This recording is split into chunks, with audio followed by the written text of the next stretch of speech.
Praise the Lord. இன்றைய ஜீவாப்பம் ரோமர் 8ஆம் அதிகாரம் 12-13 வசனங்கள்.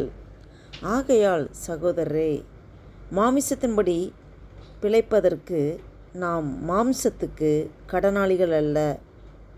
மாம்சத்தின்படி பிழைத்தால் சாவீர்கள். ஆவியினாலே சரீரத்தின் செய்கைகளை அழித்தால் பிழைப்பீர்கள். அல்லேலூயா, ஆமென். பாருங்கள், மாமிசத்தின்படி பிழைப்பதற்கு நாம் மாமிசத்துக்கு கடனாளிகள் அல்ல என்று சொல்லப்பட்டிருக்கிறது. உண்மைதான். நம்மளுடைய சரீரமே நமக்கு சொந்தம் இல்லை. இது தேவனுக்கு உரிய சரீரம். நாம் இந்த சரீரத்தில் நம்மளுடைய சரீரம் என்று உரிமை பாராட்ட ஒன்றுமே கிடையாது. நாம் மாமிசத்தின்படி பிழைப்பதற்கு நாம் மாம்சத்துக்கு கடனாளிகள் அல்ல என்று சொல்லப்பட்டிருக்கிறது. நாம் மாமிசத்தின்படி பிழைக்கணும், மாமிசம் நினைக்கிறபடி செய்யணும், மாமிசம் இச்சிக்கிறபடி இச்சிக்கணும் என்று நினைத்தால் நாம் அழிந்து விடுவோம். பாவத்தின் சம்பளம் மரணம். மாமிசத்தின் கிரியைகளில் ஒருபோதும் நமக்குள்ளே செயல்படக்கூடாது. நம்முடைய மாமிசம், அதன் ஆசை, இச்சைகள் எல்லாம் சிலுவையிலே அறையப்பட வேண்டும். நாம் மறுபடி பிறக்கிற அனுபவத்துக்குள்ளே வரும்போது நாம் ஒருபோதும் மாமிச சிந்தையோடு மாமிசத்தின் செயல்பாடுகள் எதுவுமே நமக்குள்ளே இருக்கக்கூடாது. நாம் மாமிசத்தின்படி செய்வதற்கு நாம் மாமிசத்துக்கு கடனாளிகள் அல்ல. இந்த உணர்வு நம் ஒவ்வொருவருக்கும் எப்போதும் இருக்க வேண்டும். கண்களின் இச்சை, ஜீவனத்தின் பெருமை, மாமிசத்தின் இச்சை, இதற்கெல்லாம் ஒருபோதும் நாம் இணங்கி போகக்கூடாது.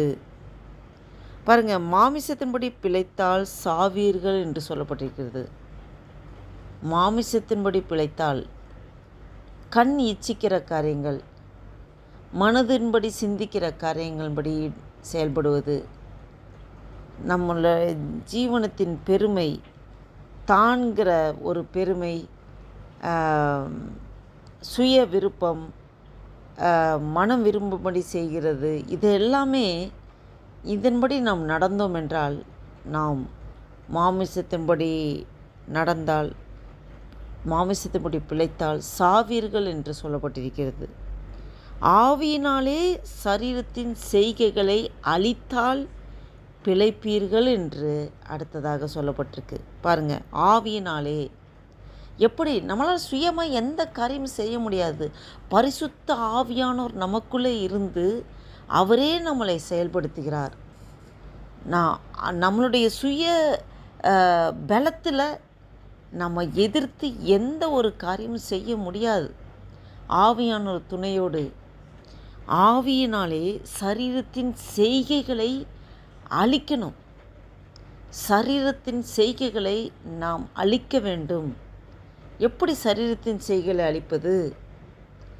கண்கள் பார்க்கிற பார்வைகள், அது இச்சிக்கிறதுக்கு ஏதுவான அந்த கண்கள் நாம் ஆண்டவர் பார்க்கிற விதமாக பார்க்கணும். கிறிஸ்து எனக்குள்ளே வாசம் செய்கிறார், கிறிஸ்து பார்க்கிற விதமாக பார்க்கணும். கிறிஸ்து கேட்குற விதமாக நம்முடைய செவிகள் இருக்கணும். கிறிஸ்து சிந்திக்கிற விதமாக நம்மளுடைய சிந்தனைகள் இருக்கணும். கிறிஸ்து எப்படி வாழ்க்கையில் இந்த பூமியிலே வாழ்ந்து காண்பித்தாரோ அதன்படி நம்மளுடைய ஒவ்வொரு ஆக்டிவிட்டி செயல்பாடுகள் இருக்க வேண்டும். இந்த சிந்தை நமக்கு எப்பொழுதுமே இருக்க வேண்டும்.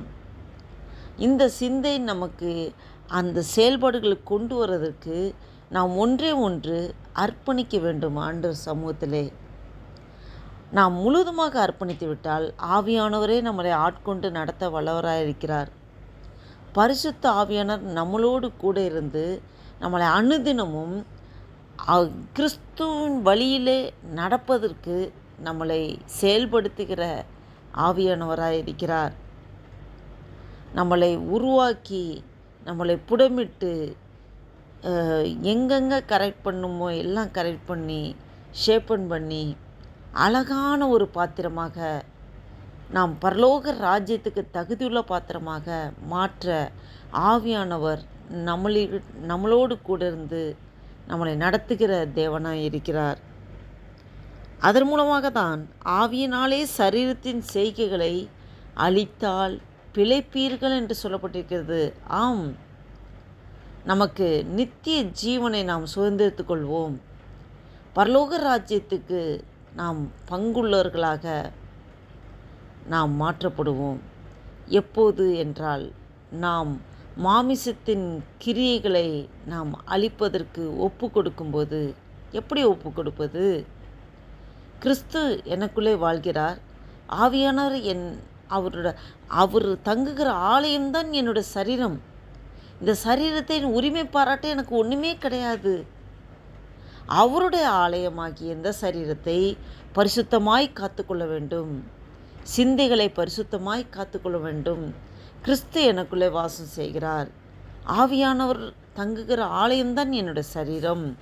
இந்த உணர்வு நமக்கு எப்பொழுதும் இருக்குமென்றால் நாம் மாமிசத்தை ஈஸியாக நாம் வென்றுவிடலாம், மேற்கொள்ள முடியும்.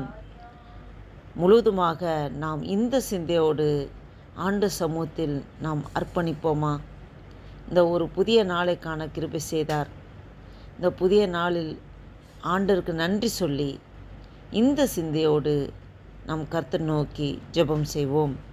அன்பு இரக்கம் நிறைந்த பரம தகப்பனே, நன்றியோடு துதிக்கிறோம் ஐயா, ஸ்தோத்திரிக்கிறோம் அப்பா. மகிமையின் தேவனை நன்றியோடு துதிக்கிறோம். கிருபையின் தேவனை துதிக்கிறோம். அதிசயமானவரே, அற்புதமானவரே, துதிக்கிறோம் ஐயா. அப்பா ஆண்டவரே, ஒரு நாளை எங்களுக்கு கூட்டி கொடுத்திரே, நன்றி தகப்பனே. இந்த 2025 வருடத்தின் ஆண்டவரே அப்பா ஸ்தோத்திர கர்த்தாவே, ஆண்டவரே அப்பா ஜூன் மாதத்தின் 24ஆம் தேதியை காண கிருபை செய்திரே, உமக்கு நன்றி அப்பா. ஸ்தோத்திர ஆண்டவரே, ஸ்தோத்திர கர்த்தாவே, ஆண்டவரே அப்பா எங்களை கொண்டு என்ன நீ சித்தம் வைத்திருக்கிறோம், சித்தத்தை படி நடத்துங்கப்பா. மாமிசத்தின் செய்கின்படி நடந்தால் அழிவீர்கள் என்று சொல்லப்பட்டிருக்கிறது. ஆவியினாலே சரீரத்தின் செய்கைகளை அழித்தால் பிழைப்பீர்கள் என்று சொல்லப்பட்டிருக்கிறது. ஆண்டவரே, அப்போஸ்தலனாகிய பவுல் மூலமாக எங்களுக்கு அருமையான இந்த வேத வசனத்தை தந்திருக்கிறேன். நன்றி தகப்பனே. இந்த வேத வசனத்தை தியானிக்க பலன் தந்திரேன். நன்றி அப்பா. ஆவியானவரே அப்பா, எங்களை மறைத்து நீங்கள் இடைப்படுங்க ஆண்டவரே. வலிமையான வார்த்தைகள் வெளிப்படட்டும் ஆண்டவரே. அப்பா, நாங்கள் அநேகருக்கு உம்முடைய நாமத்தை அறிவிக்கிற சாட்சியுள்ள சந்தைகளாக மாற நீர் கிருபை பரட்ட முடியாது ஜெபிக்கிறோம். நீர் அப்படியே செய்கிறதுக்காக நன்றி செலுத்துகிறோம் ஆண்டவரே. ஆசீர்வதிங்க அப்பா. இந்த வீடியோவை கேட்டுக்கொண்டிருக்க பார்த்து கொண்டிருக்க ஒவ்வொருவரும் நீங்கள் ஆசீர்வதிங்க ஆண்டவரே. நாங்கள் மாமிசத்து கிரிகளை அழிக்கிறதுக்காகவே ஆண்டவரே எங்களை மறுபடி பிறக்கிற அனுபவத்துக்குள்ளே எங்களை அழைத்து வந்திருக்கிற ஆண்டவரே. நன்றி தகப்பனே. இந்த மட்டும் நடத்தின தேவனை இனிமேலும் நடத்த வல்லவராக இருக்கிற ஆண்டவரே. உங்களுடைய சமூகத்தில் எங்களை தாழ்த்தி ஒப்பு கொடுக்குறோம், அர்ப்பணிக்கிறோம். உங்களுடைய நாமம் ஒன்றே மகிமைப்படட்டும். இயேசு கிறிஸ்துவின் நாமத்தினால ஜெபிக்கிறோம் ஜீவனுள்ள எங்கள் நல்ல பிதாவே. ஆமேன், ஆமேன்.